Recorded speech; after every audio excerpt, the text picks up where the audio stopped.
dei motori della solidarietà, perché Motori è una manifestazione ormai che ha valenza regionale, la prima manifestazione a livello veneto. Solidarietà sono due iniziative molto importanti che si intersecano fra di loro, quella basica che viene già portata avanti da 4 edizioni, che è relativa alla raccolta di fondi per il centro diurno per autistici che è il centro Costruendo del Passero a Vaccarino in Piazzola sul Brenta, dove appunto tutta l'associazione sta dando una gran mano. E l'altra parallela è questa iniziativa molto bella portata avanti dal CUAM, i Medici con l'Africa, che si avvale di motociclisti e porta avanti questa iniziativa per trasportare, diciamo, le persone, le donne gravide che stanno per avere un figlio nell'ospedale più vicino. Questo negli ultimi anni ha dimostrato che sta abbassando il tasso di mortalità sia delle donne che dei bambini che stanno nascendo.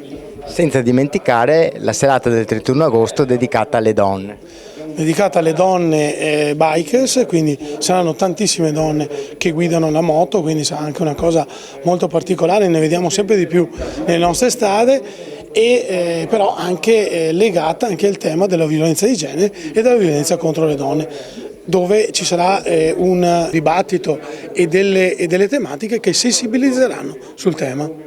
Il Graticolato è una cooperativa che si occupa di dare assistenza alla persona disabile e una frontiera sicuramente del nostro momento è la parte educativa delle persone autistiche, la parte assistenziale delle persone autistiche, soprattutto giovani, perché i nuclei familiari si sono progressivamente tutti quanti ridotti e quindi questa è un'emergenza del nostro territorio come di tutti i territori. Nasce così l'idea di realizzare un centro diurno specifico per l'autismo e in collaborazione con i servizi sociali e le conferenze dei sindaci è partito il progetto di realizzare il Passero, un centro diurno immerso in un ambiente verde, in un parco verde, dove fare attività educativa e assistenziale per persone disabili. Il 31 di agosto è una serata dedicata esclusivamente alle donne, esclusivamente, ma è aperta anche agli uomini e a tutti quelli che hanno la passione sia per la moto ma anche hanno la passione per aiutare le persone, quindi il filo conduttore è sempre la solidarietà sia il 31 di agosto che il 1° di settembre. E in questa serata vogliamo valorizzare la donna a 360 gradi, perché comunque anche alla luce dei fatti che sono successi ultimamente, che continuiamo sempre a sentire, vogliamo dare un cenno che noi ci siamo, solidarietà femminile, e vogliamo comunque valorizzarla.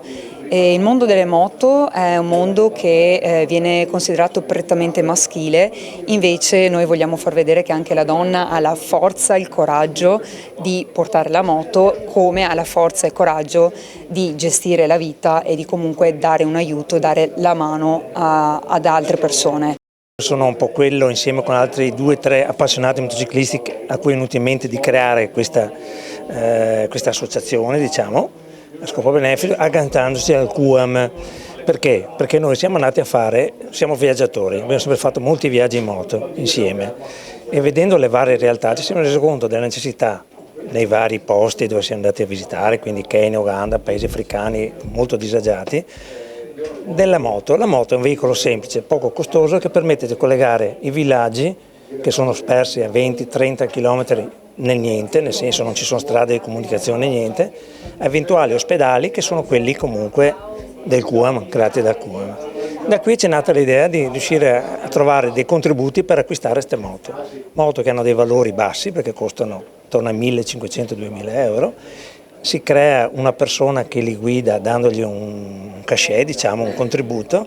Quando c'è la necessità si viene chiamata la persona, va nel villaggio, prende il malato, la donna in gravidanza, oppure porta i farmaci necessari per risolvere i problemi in quei determinati luoghi. Ricordiamo che negli ultimi anni c'è stata una incidenza ridotta di mortalità in ambito femminile. Molto. A livello di gravidanza diciamo ci sono state delle percentuali addirittura del 30% in meno, per cui è stata una cosa veramente, ti riempie un po' il cuore.